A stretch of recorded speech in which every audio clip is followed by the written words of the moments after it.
Bike को पछरु धक्का देला ट्रक। बाइक चालक गुरुतर। अनुगुल जिला बोरपाल थाना अंतर्गत संतरी छक ठारे एक सड़क दुर्घटनारू अल्पके बंची जाइछन्ती बाइक आरोही। सूचना अनुसार नुआहता ग्राम डीहसाहीर पवित्र मोहन पट्टनायक निज ओडी 19J 9592 नंबर विशिष्ट एक हीरो पासन बाइक जोगे बोरपाल अभिमुखे जाउथुवा बेले बाटरे चौरडीह ग्रामर सबिता साहू नामक जड़े महिला तांकु लिफ्ट मागिथिले। लिफ्ट देबा परे दुहे संतरी छक अतिक्रम करुथुवा बेले तांको पछ पाखरु एक ओडी 19M 1098 नंबर विशिष्ट एक कोयला ट्रक धक्का देथिला एवं दुहे गाड़ीरू तळे पड़ी जाइथिले, जहा फଳରେ ट्रकटी बाइक को किछि दूर पर्यंत घोषाड़ी नेथिला।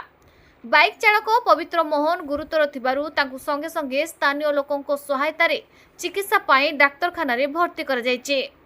लिफ्ट रे बसिकी आसुथुबा महिलांकर कोनोसी क्षति होई नथिबा जणा पड़िचे। घटनास्थल रे स्थानीय पुलिस पहुंची घटनार तदंत करुचे। ब्यूरो रिपोर्ट मो अनगोल।